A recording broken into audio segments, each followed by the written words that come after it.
Voy a sentar allí.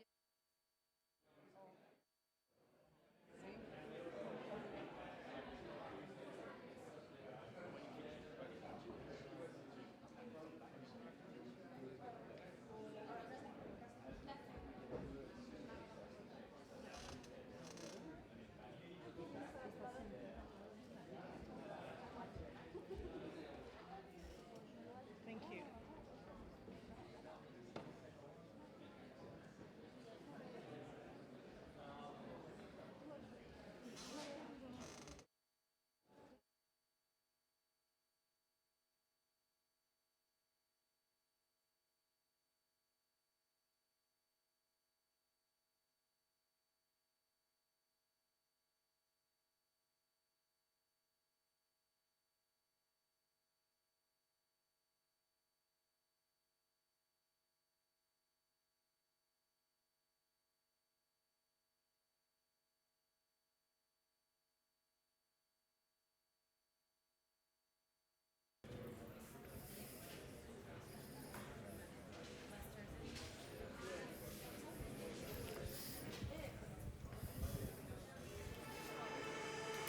From Kenya to Colombia, from Iraq to Korea, in slums, in schools, in prisons, and in theaters, every day people gather at TEDx events around the world to hear the best ideas bubbling up in their communities. Today, you are part of a global conversation about our shared future. So what is this TEDx? TEDx is an initiative of the TED Conference, a nonprofit devoted to ideas worth spreading. We grant free licenses to allow TED-like events to spread globally. This event today is based on the TED Conference format and ideals, but is independently organized by your local community. So please make sure to thank the team of volunteers who worked so hard on today's event. It's their ideas, dedication, and time that made it all possible. It's they who booked all the speakers, and the views you'll hear today are, of course, those of those speakers, not necessarily of TEDs. But we hope their talks spark an exciting conversation among you. This is a day for curiosity and for skepticism, for openness and for critical thinking, for inspiration and for action. The more you enter into it, the more you'll take out. And now, on with the show.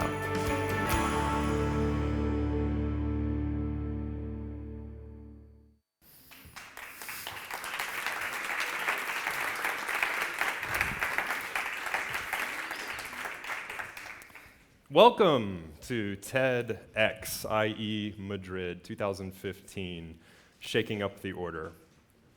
Before we begin, I'd like to give a big thank you to all the student organizers one more time. The video said it, but let's give them a really big thank you for really putting something wonderful together.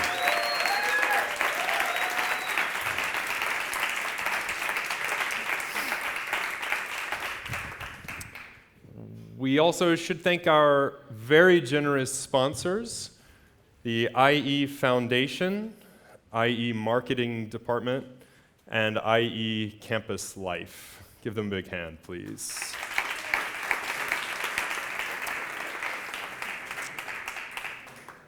Additionally, we had lots of local people help out with this event. Hotel Miguel Angel.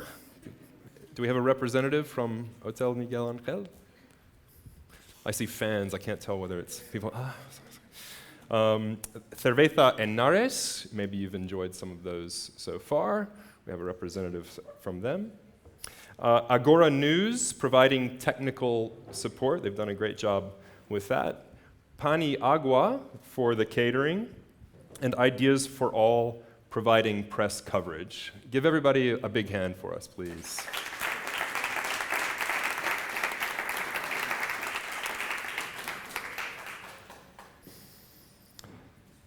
Heraclitus said that the only thing that's constant is change. You've probably heard that. It's a bit scary, isn't it?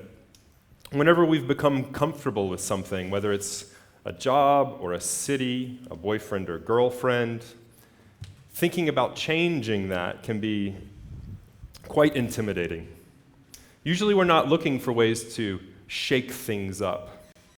Because whenever someone or something comes along and shakes things up, we have to face uncertainty and risk. Sometimes it's personal, like which career to choose or which job to choose. Sometimes it's global, like the uncertainty this week that the European Union may lose a member state. But we're not here for politics, so we're going to leave that behind and argue that shaking up the order is generally a good thing. When Galileo proved that the Earth was not the center of the solar system, it opened up centuries of astronomical discovery. More recently, the change in order from old empires to new democracies led to freedoms, economic and political, for many of the world's people. The word order means different things to different people, and often there's a good reason to risk uncertainty and risk uncertainty and challenge any order that we might be subject to. One example from my hometown in Alabama that we're particularly proud of there is when Rosa Parks sat in the white section of a public bus and thus changed not just the order in which people sat on the bus, but the order, I use quotation marks, of a segregated America. Today you'll hear from individuals who are unafraid to challenge the order of their world. Individuals who attempted to see the world and still attempt to see the world in a new way and shake things up for the sake of the people around them. Over the next few hours, you'll hear about new ways to think, to see, and to listen. If you're here, you're likely quite comfortable with uncertainty yourself. So our hope is that you might be inspired by these talks to shake things up in your communities, your schools, your jobs, or maybe just your personal life. The great Sufi mystic poet Rumi wrote a great line that I think of whenever I'm facing a decision to take action. Rumi writes, "You have been walking along the ocean's edge, holding up your robe to keep it dry. You must forget the robe and dive under, deeper and deeper, still 1,000 times deeper."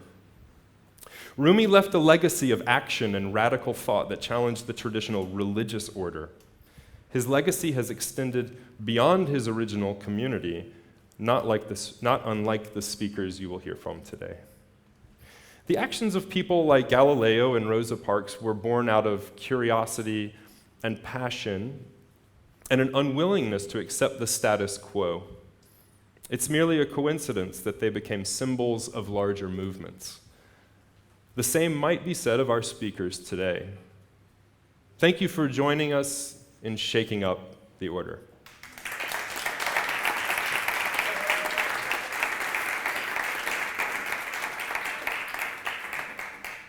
It's always nice to hear a woo from the back. Feel free. For the speakers, I mean. Our first speaker is Andrew Peter Wallace McCarthy.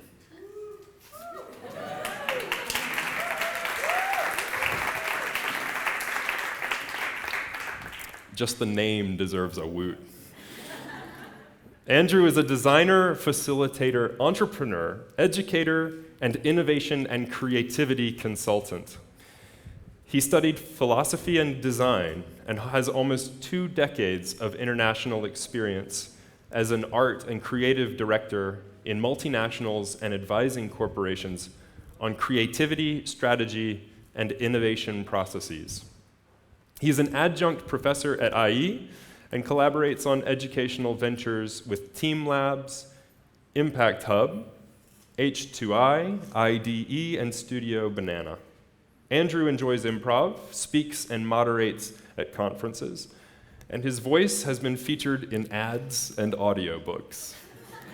You'll see why. Andrew, come on up.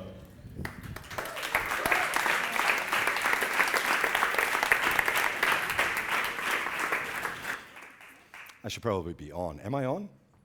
Yes? It doesn't really matter, actually. So my mother, Rita Rogers, who's a painter and a printmaker, likes to tell a story about my early childhood. And apparently I started to read at a pretty young age. Not crazy young, but pretty young. So I was not a huge person when this story takes place. And I ran into her studio, really excited, and I declared, "Mom, I want to be useless." My mother, sagely, I think, responded, "What?" And I tried to explain it to her, and she couldn't really make heads or tails of it. And apparently this went on for months, a long time, telling anybody who would listen that, yeah, Batman is cool, but when I grow up, I really want to be useless. That's what I want to be. And finally, apparently, a breakthrough came at dinner one night with my very large family, so I was probably screaming at the top of my tiny little lungs so someone would hear me, and I was talking about a teenie. I said, "A teenie what?" I said, no, a teenie, the goddess who helps Useless to get home to his wife, Penelope, and blind the Cyclops, and, do all the cool things that he does, and have the adventures, and yeah, Andrew, no, it's pronounced Ulysses, not Useless. So, I was pretty obsessed with ancient Greek mythology and with Greek vases, which are so helpfully covered in comic strips, basically. And I was reading, when this story happened, a children's version of the Iliad and the Odyssey. And for those of you who don't know why that might have been a funny story to my family, let me tell the story a little bit. So Ulysses is what the Romans called Odysseus, who was a figure in Greek mythology, who was a king of an island called Ithaca in the Aegean, and he went away with lots of other kings, Menelaus and Agamemnon and Achilles, to Troy to kill the Trojans and defeat Troy. And they went off and had great battles and accomplished heroic deeds, and Ulysses came up with the ruse that won the war, the Trojan horse. You probably heard about that. And then the war was over, and he decided he would go home with his men, and immediately runs into trouble, which is actually what his name Odysseus means, trouble. And he's blown off course, and he loses some men to lotus eaters, where they eat a fruit and forget. And he loses some men to a cyclops, a giant with one eye, who eats them. And he puts the eye out, and they get away, and he stupidly tells the cyclops his name so that the cyclops' father, who's the king of the sea, can, put a hit on him. And he loses men to the cannibalistic Lystragonians, and he has all of these adventures. He lives with a few different women at various times.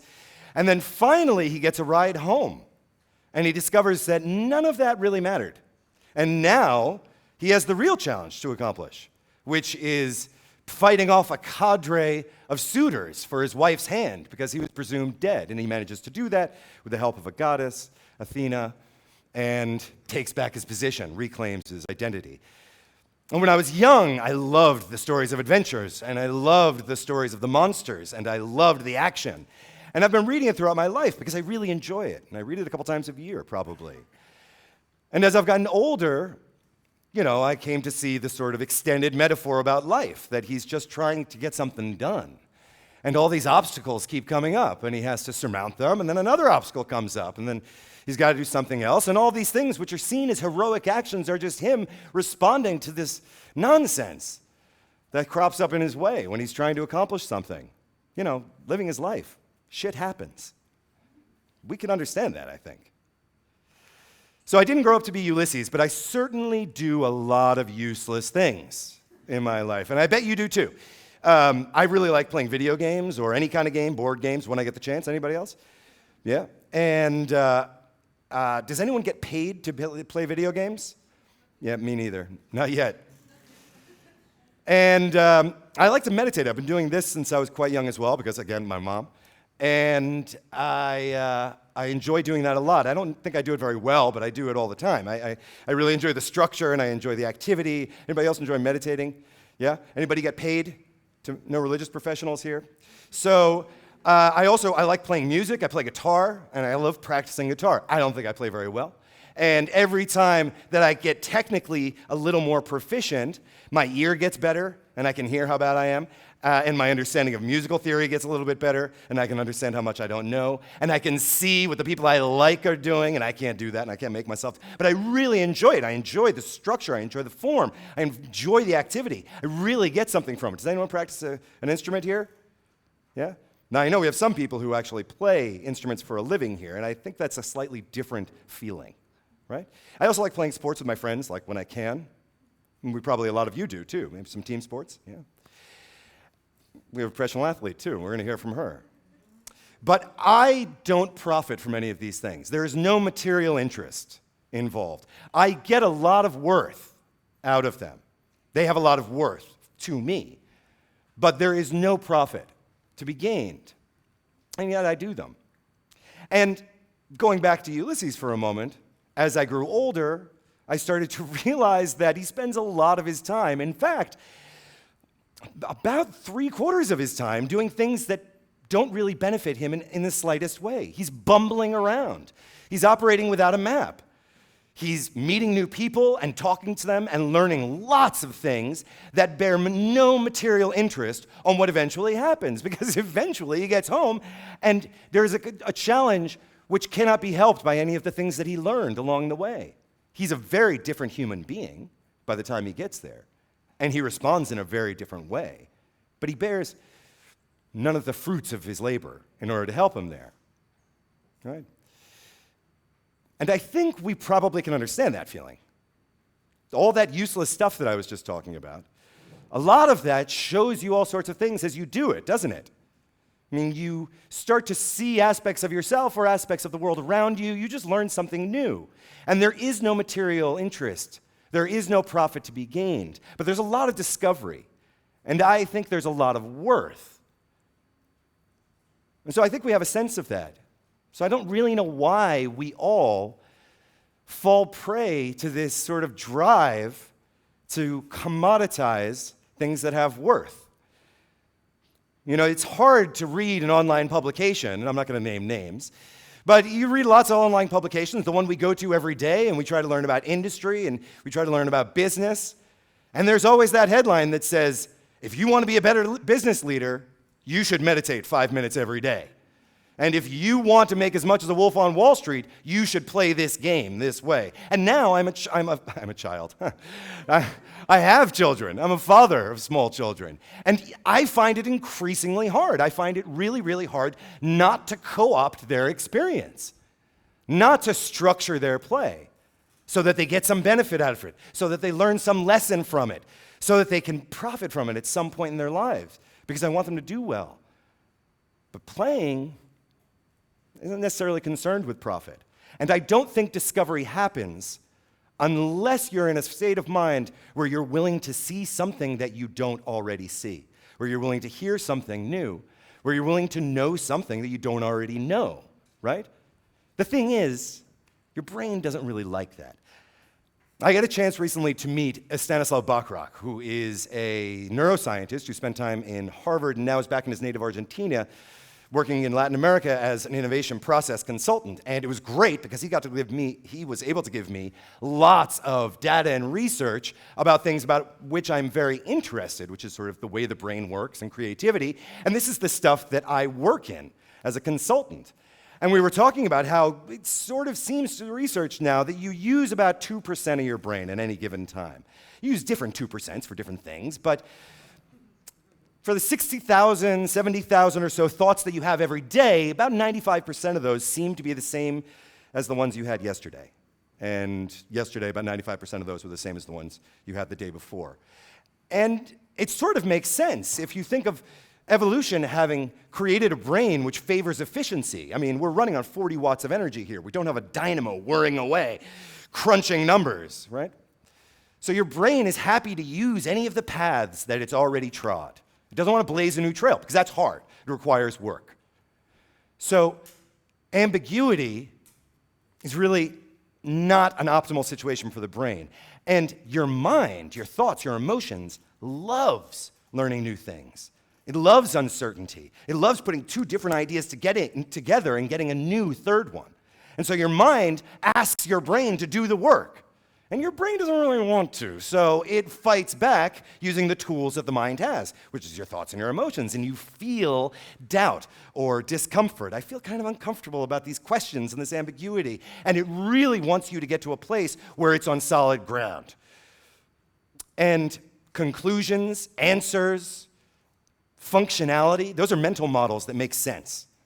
Those work for us. We're constantly looking for them.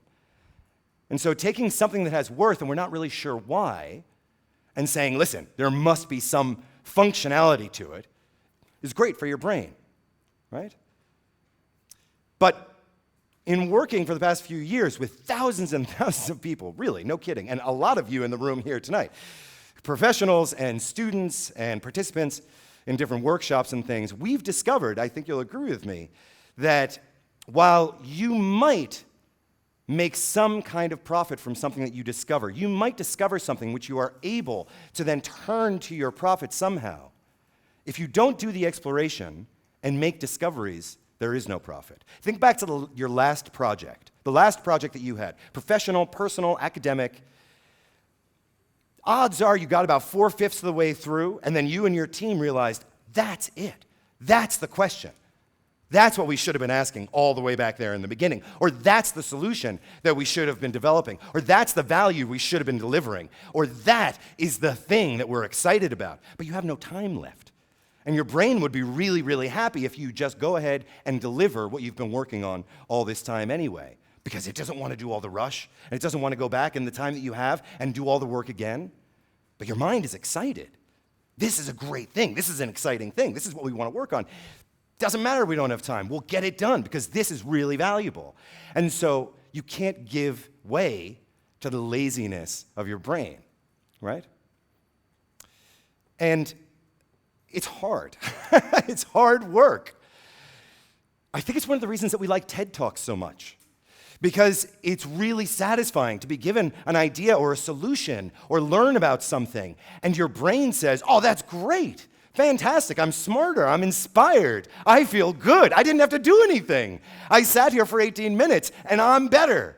This is great, my mind is going to be happy. And very often our mind is happy and we leave it there, right? But if you're curious about the data I was just talking about, do the work.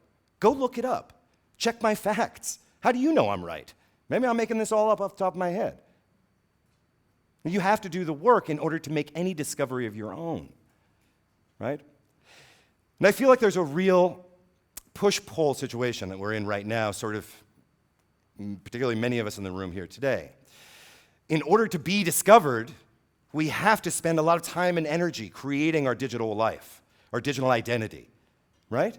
And it takes so much time and energy to create this digital identity that there's not a lot of time left for the discovery of ourselves, offline, and who we really are. So we do it and we put the energy in, and then there's a wrinkle, right? Because it's kind of like buying your first set of professional clothes. This is great, I'm ready, but I can't wear these for the rest of my career. I have to keep putting in the time and the energy. I need to keep updating the profile and putting the stuff up there and making sure people see it so I can get the next job, so I can work on a project that interests me, so I get involved with people that are interesting to me, right? So in a way, really, what I'm here to say is that you now have permission. You have permission. Do it. You have to build your digital life. You have to do that work. But the harder work and the more important work is going to happen offline, and it is going to look useless. It's going to look useless to the rest of the world. It's going to feel useless to you. But it's going to be the most important work that you do. So shaking up the order often makes us think of grand, dramatic gestures. And we're going to hear about some really dramatic things today. But I also want you to keep in mind maybe whether there isn't an internal order that is also ripe to be shaken up. The way that we process, the way that we get used to things, the defaults that we fall back to. And that could be shaken up in much quieter and more persistent ways. And ways, I think, that are more helpful in propelling us along a journey of exploration, which sounds very cheesy, but let's go with it, right? So a journey of exploration into this experience of what it means to be human in the world, which really, at the end of the life, is probably the only kind of experience that we're going to have. Thank you very much. I really appreciate your time.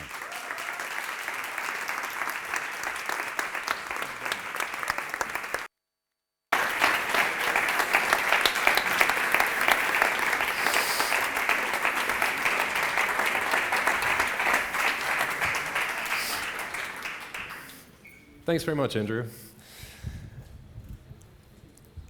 Many of you have an affiliation with IE Business School or IE University, so I'm not telling most of you anything new, but the IE community is an incredibly vibrant, talented community that's diverse and we have, I think it's something like 70 countries represented among the student body, not to mention the talented people who teach there and who are administrators there.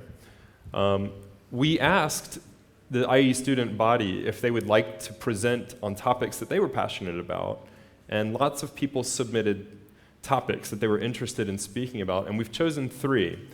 So we've mixed them into the lineup tonight, and the first one that you're going to hear from is Nick Parkin. Nick is from South Africa, and he's currently enrolled in the Masters of Management program at IE. In his talk, he calls for a new approach to teaching our future leaders. So everybody welcome Nick.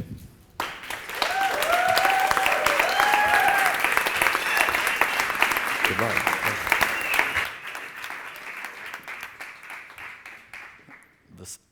The spotlight hits.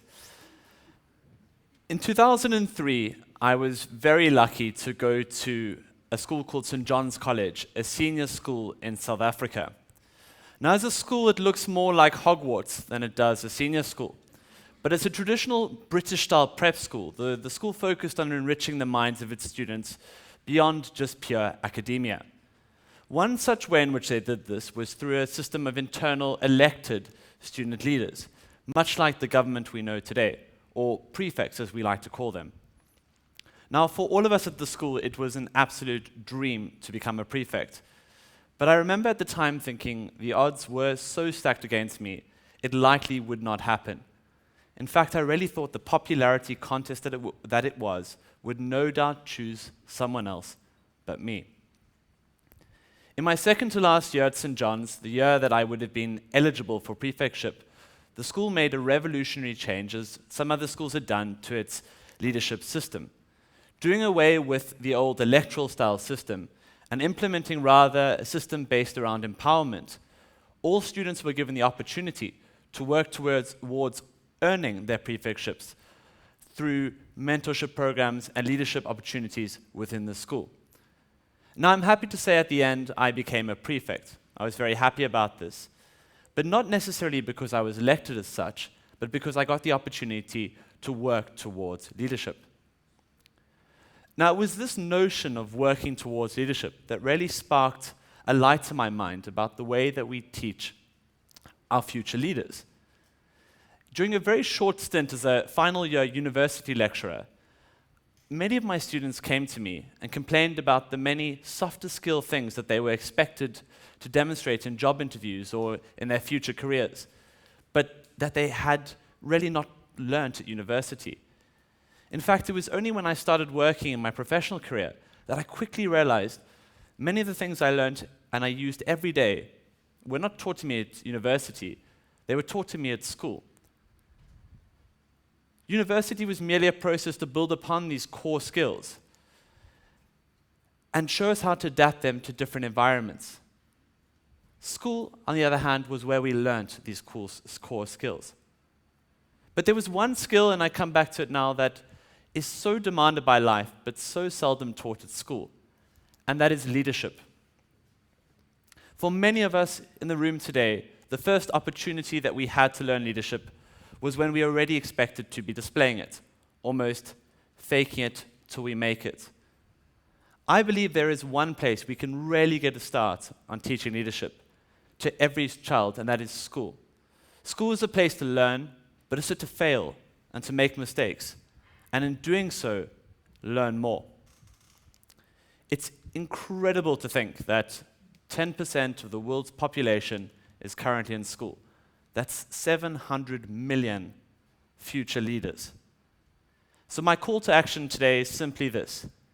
If we give each and every student the opportunity to lead, and we get rid of these old methodological, electoral systems and popularity contests that we currently use to teach leadership, and we embed leadership systems based around empowerment and working towards becoming a leader, only then can we really begin to school our leaders. Thank you. Thank you. Thank you.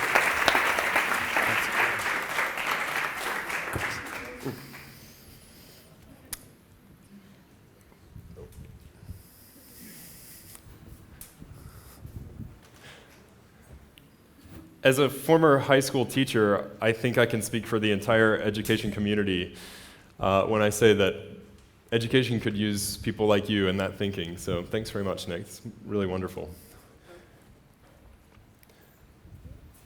Maren Cyol, who is the president of LEAP, Laboratoire Européen d'Anticipation Politique, is now coordinating a large trans-European network of organizations inherited from Franck Biancheri, inventor of the method of political anticipation, now promoted and taught by FEFAP. She'll explain all of this. In 2009, she wrote the Manual of Political Anticipation, and since 2006, she has been involved in the Global Europe Anticipation Bulletin, or GEAB, which has been anticipating the global systemic crisis for 10 years. Marie-Hélène is a social scientist by training, specializing in intercultural relations, as well as a linguist. Please welcome Maren Cyol.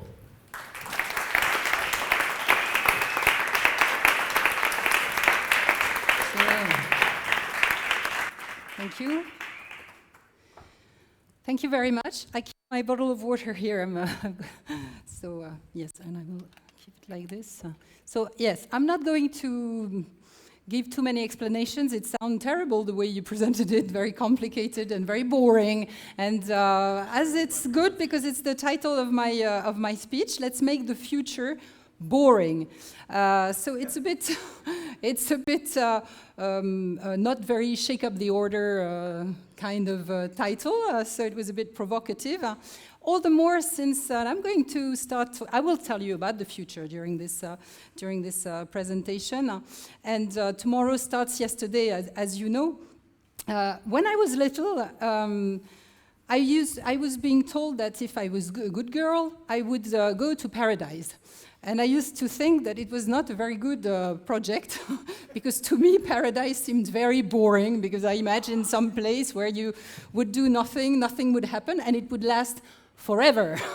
So it's a bit strange that today I would be sort of advocating the idea of having a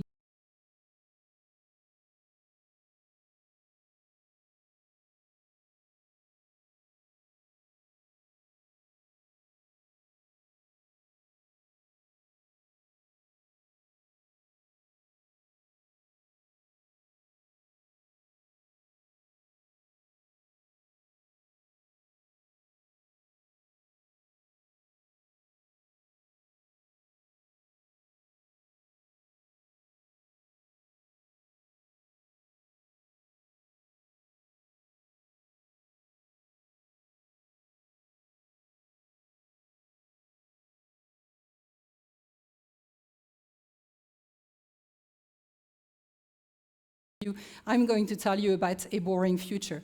But in fact, I'm mostly going to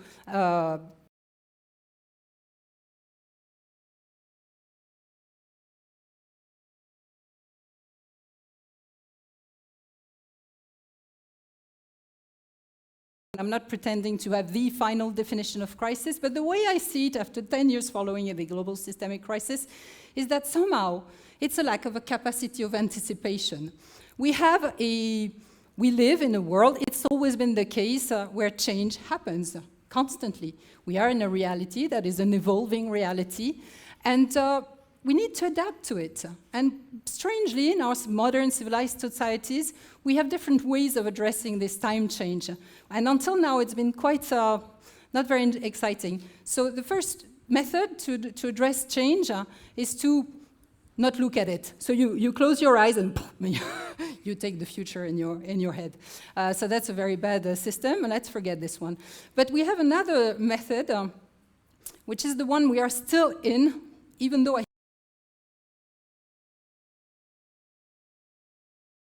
our systems our societies have been trying to block time, to get out of reality, to shield themselves, to protect themselves from change.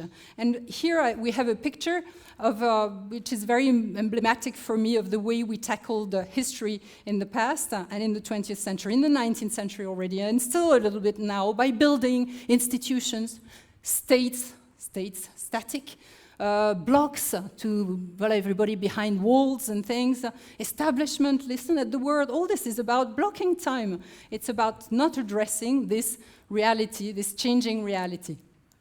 And we have a very good case now, which is indeed this global systemic crisis. I will just give an example, but it's a very key example. The way we analyze this global systemic crisis, since we started with GIB, as you mentioned, in 2006, is in fact, we summarized it as follows. It's a switch from a Western-centered world to a multipolar world.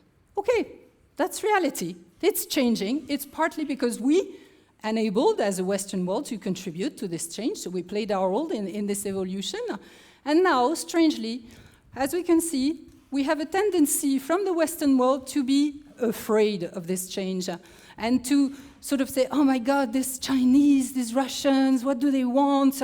They are going to challenge our might, our capacity to do what we want, so let's make a block.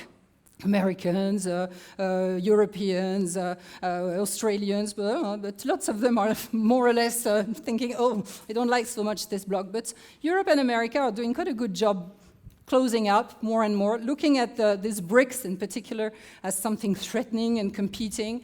And so I don't think this is a very good way to see change, really. And today, we have a society which is, in fact, this global systemic crisis is also about a major shift in social engineering, in the way societies function. We are at the age of networks, dynamics. So how do you expect to escape from time, really? Impossible. Time has accelerated, complexity is enormous, you can do things about, and we see our leaders too, completely desperate. I want to control things. No, you won't control things. You are now in a reality that is constantly evolving, and what you must do is become aware that you are part of this reality. And you too can change. And you can adapt, you can look at this future coming ahead as a positive thing, not a positive thing, a thing coming, which can become positive if you do the right things, if you make the right decisions, but which can become nightmare if you decide to block it and create conflicts and end up in war like we had in the 20th century, and like today, we all know there is a risk on the table. So we must change the method and address change in a more dynamic way. And this is where we at LEAP have also been developing a method which we call political anticipation. I'm not going to go deep into the details of that, but one way to summarize this method is to say we can look at the future without being afraid of it. Of course, we old people, I know it's full of young people, and so you have a different perspective on the future. But when you grow old, it's true that the future, maybe I'm not going to be there very long, things like that. So you sort of start getting a bit worried about this thing coming. So now let's look at the future positively in terms of collectivity. It's full of opportunities, it's full of challenges, it's full of risks, of obstacles, but all this can be positively tackled and for a better future with less crisis, with problems that are seen beforehand and that don't come up on your table as a major crisis that has no good solution anymore, for instance. So political anticipation is really about embracing change, accepting that we are part of this moving reality, trying to understand what's coming up, what are the big characteristics of this future, what are the big trends? What is it bringing? And making decisions today in order to address and contribute to change ourselves, as you said, ourselves, at every level of society.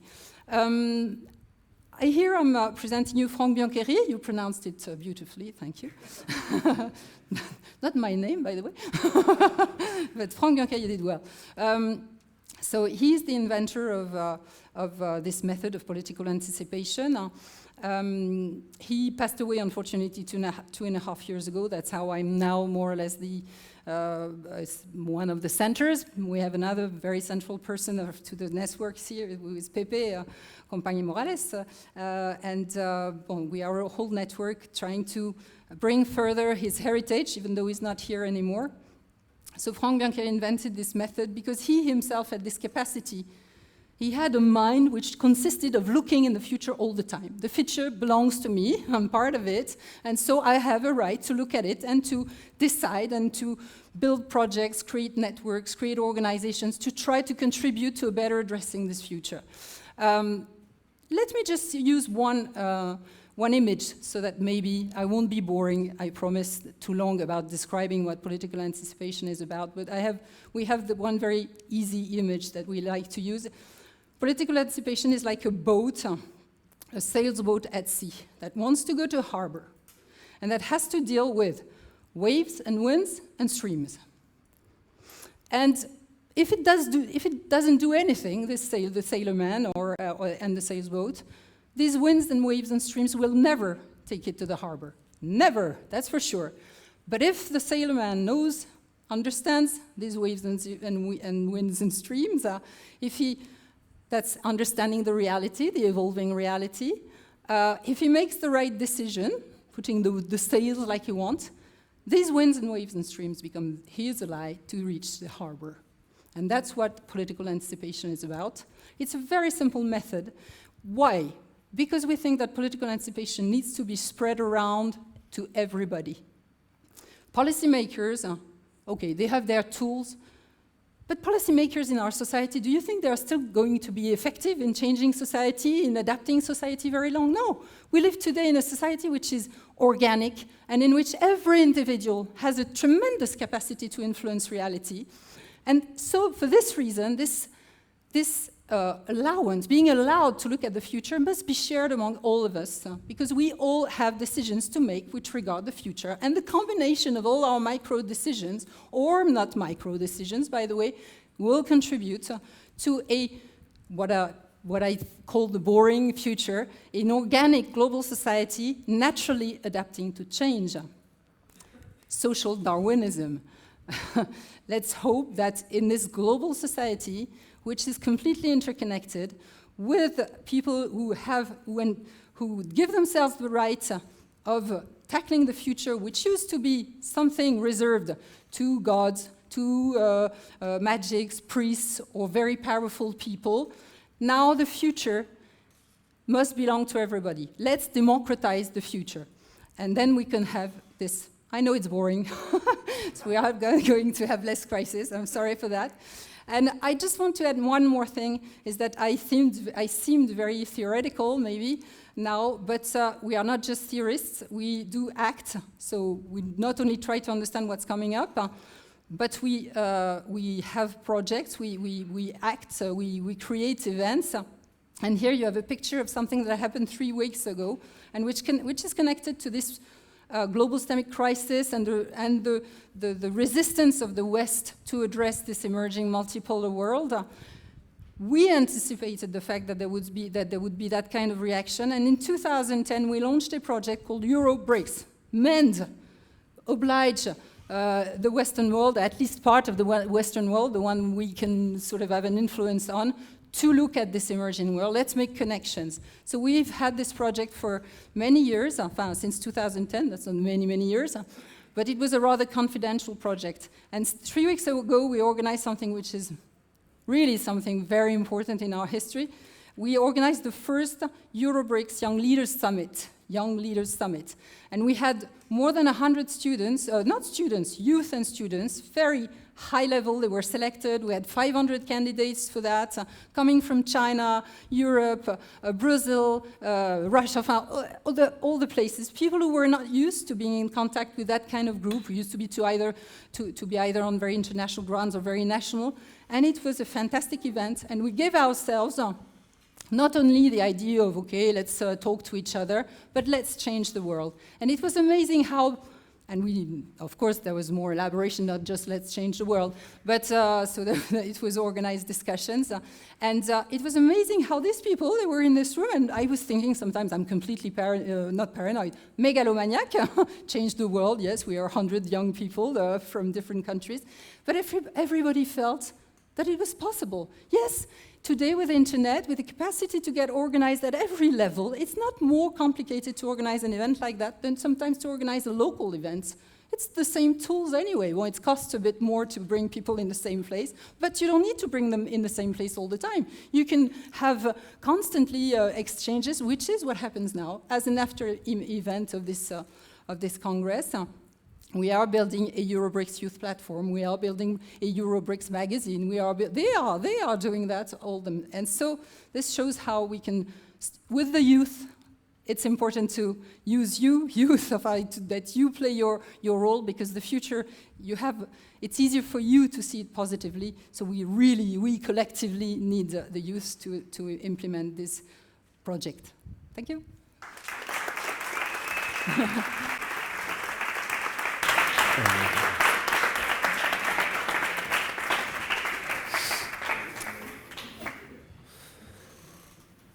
We spend so much time reading news about the future in tech.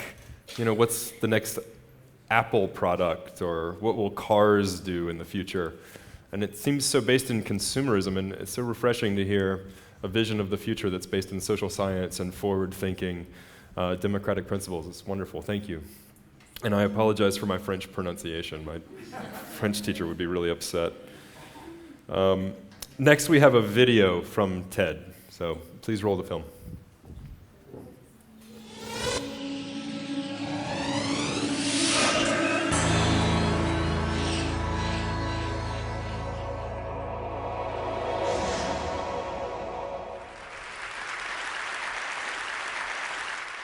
Hi, everyone. I'm an artist and a dad second time round. Thank you. And I want to share with you my latest art project. It's a children's book for the iPad. It's a little quirky and silly. It's called Pop It. And it's basically about the things that little kids do with their parents. So this is about potty training, as most of you, I hope, know. You can tickle the rug.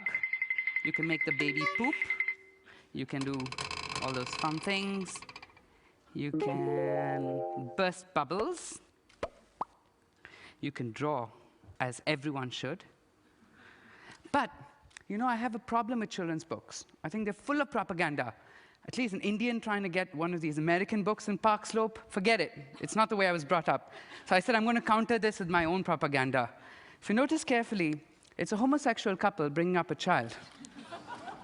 Don't like it? Shake it. And you have a lesbian couple. Shake it, and you have a heterosexual couple. You know, I don't even believe in the concept of an ideal family. I have to tell you about my childhood.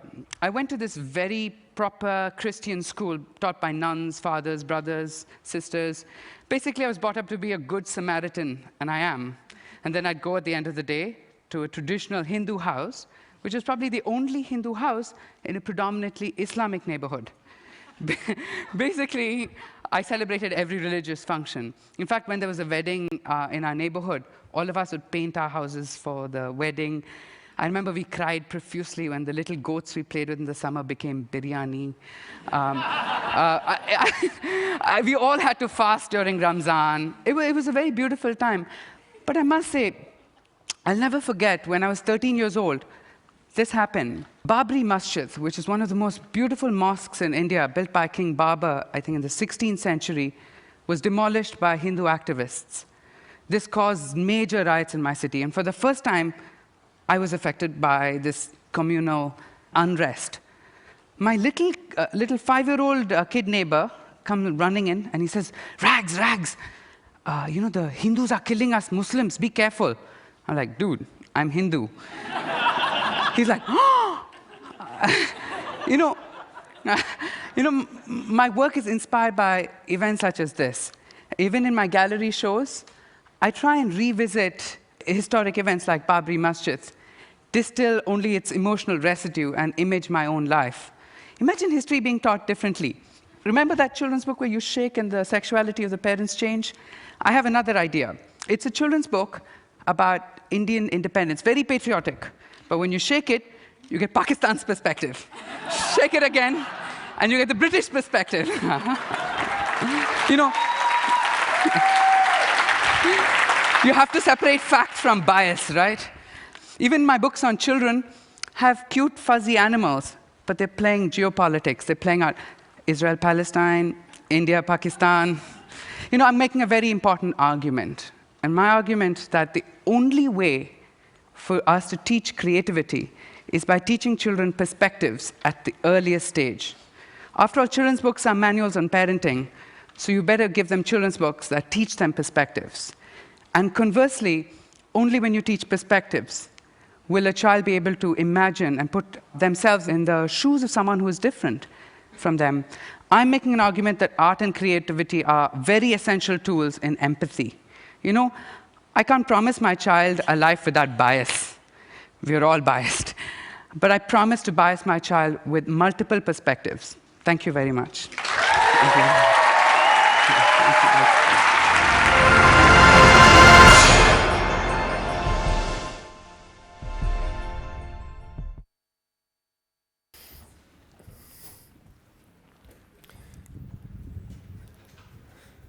Ugo Thara is founding CEO at WebSays, a startup that is pioneering online opinion analytics. And if there's anything boring about it, it's the way I'm describing it. It's not, not the thing itself. His research is at the frontier of machine learning and information retrieval, always pushing the boundaries of search engines and text mining technologies. Before WebSays, he worked in industrial research for over 10 years, both at Yahoo Research, where he led the natural language retrieval group, and Microsoft Research, where he helped create the MSN search engine. You might know it as Bing. He is the author of 20 patents, more than 50 articles in renowned international conferences. Please welcome Ugo Thara.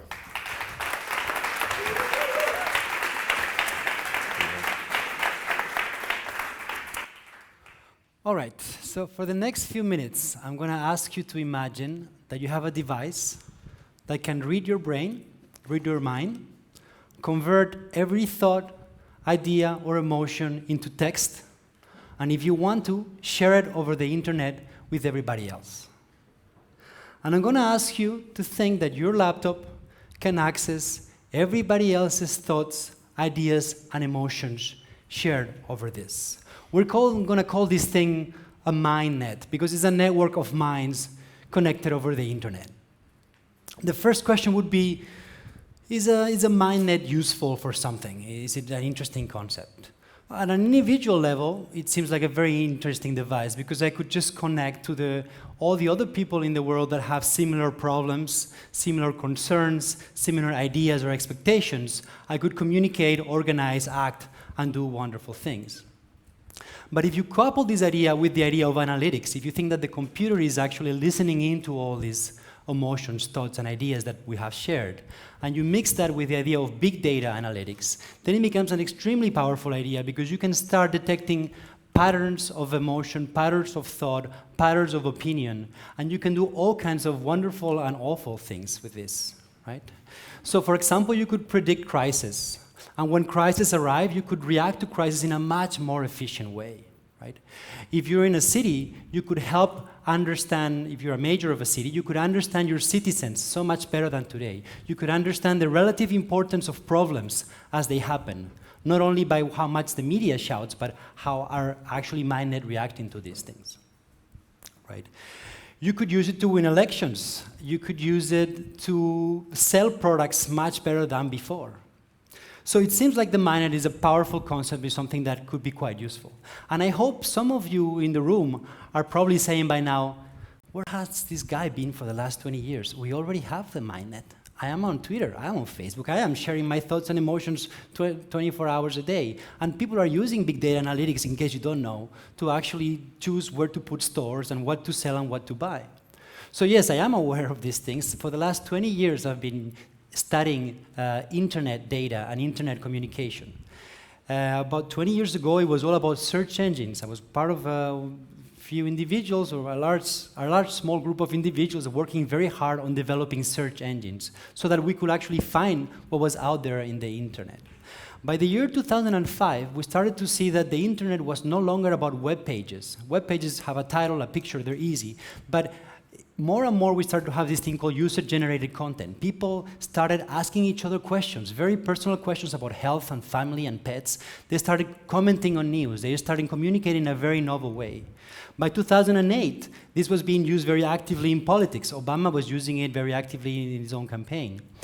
By 2010, it really exploded. I mean, everybody that was involved in this knew that it was getting to be important, but we never thought it would be so fast. 2010 was the year of the Arab Spring, where Egypt and Tunisia went through radical changes, in a large part fueled by social media. So it was no longer about teenagers in American universities. 2010 was the Haiti earthquake, in which, when everything else broke down, the social media was used very actively to help mitigate the crisis. And the same social media was used by the Red Cross in the US to raise $4 million in 24 hours and $21 million in the following days to mitigate this crisis. So obviously, the social media exists and it's already changing the world. In Europe, in 2011, was the year that we really started to see that things were really changing. 2011, we had the Five Stelle movement in Italy winning part of the elections in Italy. We had the Parrot movement in the rest of Europe. In Spain, we have one of the pioneer movements, the 15M movement, that was changing the way we understood politics. Many people said, well, this will go away, and those people are living today in Barcelona, Madrid, and other cities in Spain that are actually, governed by the people that were in those movements. So yes, the social networks are changing reality. Are they already the minded? Are we already there? I would argue that social networks today, social media, is at the Stone Age, and this is why this slide is here, of what the mindnet should be, and that for several reasons. So one reason is obvious. If you don't remember what the Stone Age is, this is where the humans were already fully operable with good brains, but they had very simple tools, only made of stone. Okay? And that's exactly how I feel every time I write hash something, or I like something, or I retweet, or I upvote, and I do all these strange things because I have to cope with the complexity of the mindnet, and I have very, very poor tools. Okay? The first obvious difference is size. Size matters sometimes. And in this case, if you think about it, 7,000 million people thinking one thing every second, that's about 7,000 things that should be posted on the mindnet every second, right? Okay, take away people sleeping. We don't want their dreams into the mindnet. It could be very confusing. Take away toddlers because they're kind of blah, blah, blah. We could remove that. But still, we're talking about millions, thousands of millions of things per second. If you estimate, it's very hard to do this, but if you take some kind of estimation of how many things we're posting on the social medias today, it's probably 5 orders of magnitude less, so 0.001% of what the mindnet would be. Okay, so size will change, but that's actually not a problem. It's growing so fast. At some point, if people get access to the internet, we will get there. The second main difference to me is control. When the internet was invented, it was a wonderful invention. It made something impossible possible. The people who invented it say, let's invent a system in which people can communicate, but nobody can shut it down. Nobody controls the network, and anybody participates in the network equally and benefits from the network equally. When the World Wide Web was created, we started doing web pages exactly the same way. We started sharing web pages, and everybody would benefit from everybody else's search pages. Social networks are nothing like that. If you want to know, for example, what has been said in Twitter about a particular topic over the last 5 years, you need to buy that data. You need to buy that data from a data provider. This is the only way to get it, and it's going to be many thousands of dollars. If you want to get the same information from Facebook instead of Twitter, you can't. They won't give it to you. They won't sell it to you. It's actually removed from the internet. Of course, they have it. So we think we're sharing in the world, but in fact, we're sending messages to a centralized server that belongs to somebody, and he can choose to do whatever he wants. Obviously, it's his server, right? It's his right. Now, this would be okay, but in the last elections, I was very surprised. Every time I saw a poster in Spain, we had elections a few weeks ago, it was always the same. It was a slogan, it was a face, and it was a hashtag. And I thought, Jesus, Twitter is become a fundamental part of Spanish democracy. But it's an American company with American law and their own terms of services. So something is a bit scary here. And I think it will go away, hopefully, and I will see more of that. Let's go to the third difference, which to me is the most important because this is the one I can actually do something about and I'm working on. And it is the difference of applications or tools. Now, why are tools important? If you think of the internet, the World Wide Web, it doesn't require search engines. The World Wide Web was invented before search engines, and people had pages. You know, NASA had their own page, and the Louvre had their own page. But it was really search engine that made it take off. And the reason for this is if you're writing a blog about something esoteric and nobody can find it, well, only the most obsessive of our will continue writing this blog. Most of us will just give up. So what happens is search engines create a virtuous circle, and these virtuous circles are crucial. You write something, somebody can find you, he links you back, he writes some more, and then you write some more, and suddenly the web starts growing and it stays being truly powerful. Now, you need these virtuous circles, but the way of opening networks is important because these virtuous circles appear, and they make it grow, and they make it a success. You could argue that the World Wide Web would not be a success without virtuous networks. So what about the MindNet? What kind of tools? Is Google enough for the MindNet? Well, it turns out it's not. When you're looking for a search page, it's sort of like gold digging. You go to a river, and you kind of sieve for a while, and eventually you find a gold nugget. That's what we do in a search engine. You kind of look for all the pages on the internet, and then, hey, this one is good, and we put it in the #1 result. And then we look again, and then, hey, this is good, we put it in #2. But we're looking for pages. One page is good enough for an answer. If you're actually looking at the MindNet, one piece of information, one thought by one person is not relevant. What is relevant is the aggregation over thousands of thoughts or hundreds of thoughts about a particular topic. So it's nothing like gold digging. It would be more like coal mining. So one piece of coal is useless to you, but if you have enough coal and you extract it and you purify it and then you condense and then you burn some beams, eventually you could build something wonderful. And that's how the MindNet is today. If we really want to exploit it, we have to think of it in terms of a raw material. Our thoughts, our emotions, our ideas is a new raw material, like the coal and oil used to be or are. Now, when you're dealing with these raw materials, you need a lot of processing and purification. And that's why tools are important, and that's why geeks like me get to talk at TED, because we're building these kind of tools that eventually will define how successful MindNet is. Now, why is it hard to do these kind of tools? And I don't have time to explain, but I hope I'm going to give you a simple example that is going to give you an idea. Imagine that I write a tweet right now that says, IE rocks, thanks for TEDx. That's a simple sentence, and any human in this room will automatically recognize it as a positive, emphatic sentences that is saying that TEDx is a success. And if I have many of those, I could, come to the conclusion that this is working. So I can use it to measure reputation or interest in a particular topic. Now, IE, for most of the world, at least in the internet, the most frequent use of IE is Internet Explorer. So you may think I'm talking about Internet Explorers rocking, but in fact, there is a very good heavy metal rock band in the United States, which is called Iced Earth, and all of their followers did using IE. So, IE rocks, it may very well be that it's actually about this band. So it turns out that interpreting human text, I'm not even talking about emotions, it's very complex. And until very recently, we simply could not do it. So we just gave up. We didn't process this data. This wasn't even data. And even today, when I talk to some computer scientists, they look at me and go, what the hell? This guy is doing weird things.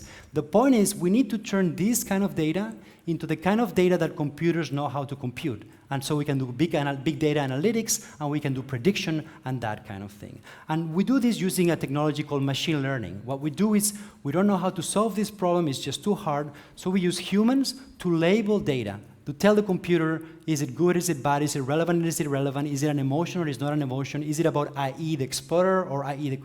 And eventually we build enough data so the computer starts seeing patterns, very complex patterns, and says, okay, I think I got it, and I'm going to try to classify it on my own. And that's how we can purify this raw material and start generating on top of it.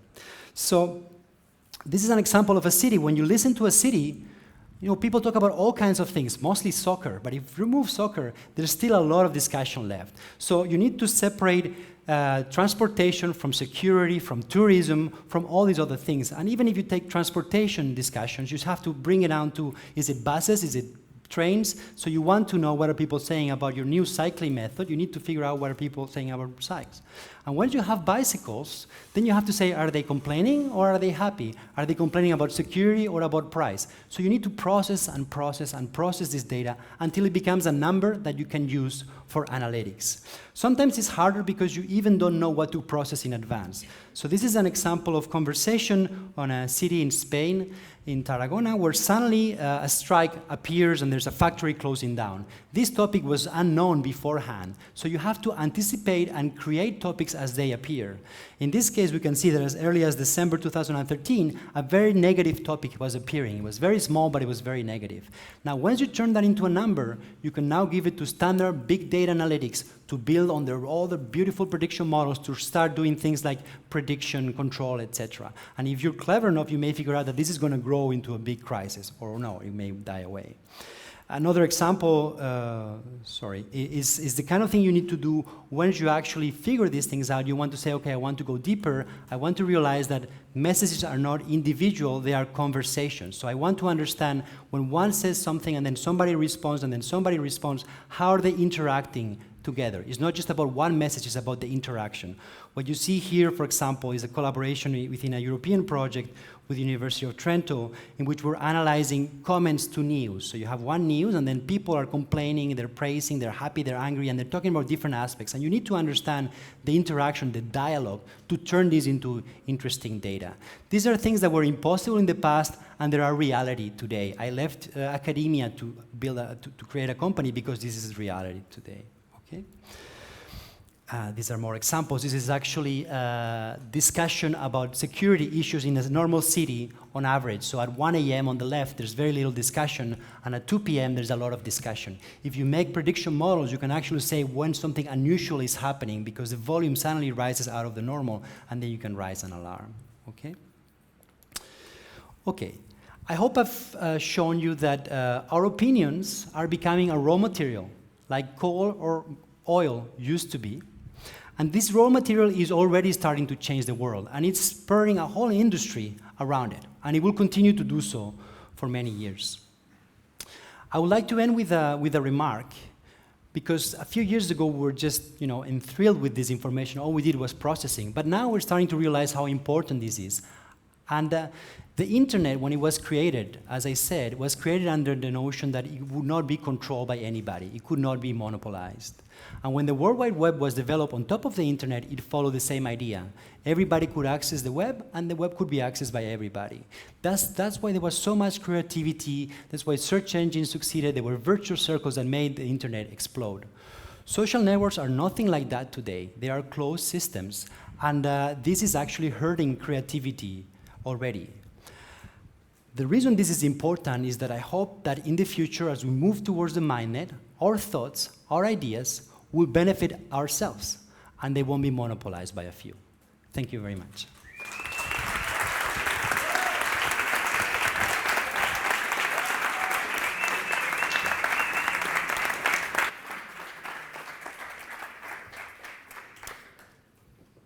Thanks very much, Ugo. Now we'll have a 45-minute break, and since Ugo was talking about virtuous circles, now is a good opportunity to interact and hear a little bit more from some of our speakers or other people here. Thank you.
test.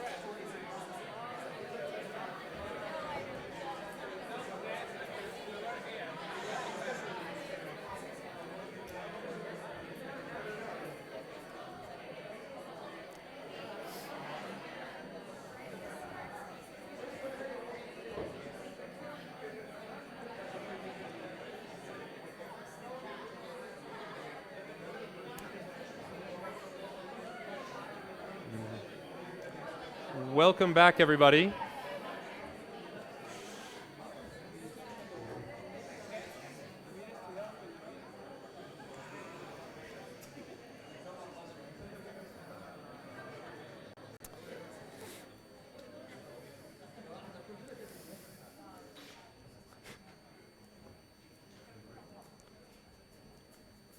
We've had just a couple of technical difficulties with the next performance, so we've pushed it a little bit to the end. We've shaken up the order.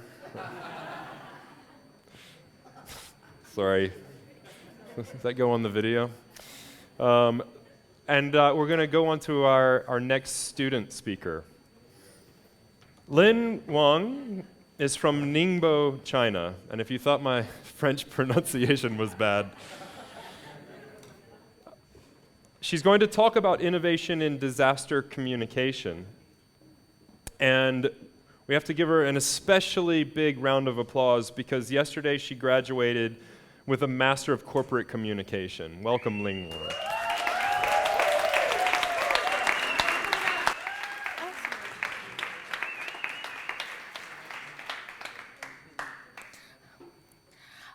Four years ago, when I was in Thailand, I experienced a big flood.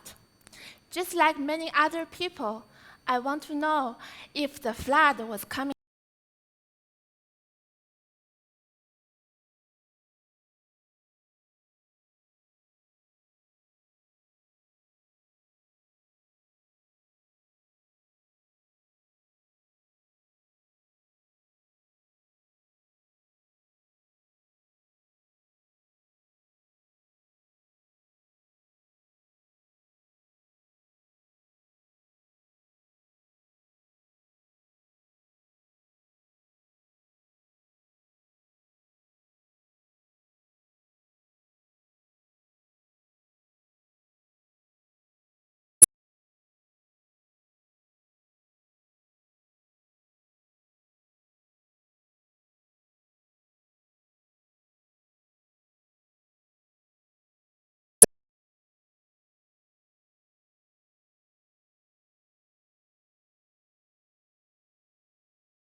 Shift from understanding the flood course to preparing for evacuation. What I love most about the videos was its Thai sense of sanuk, fun. If you ever visit Thailand, you will be amazed by their sanuk attitude towards life. Look, the father and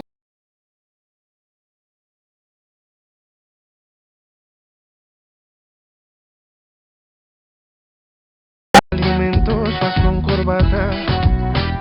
Sobre tu espalda el planeta entero se sostendrá. Escucha la llamada. Únete al grito de los cansados. La vida fue un ensayo hasta ahora. Sal a la calle, sal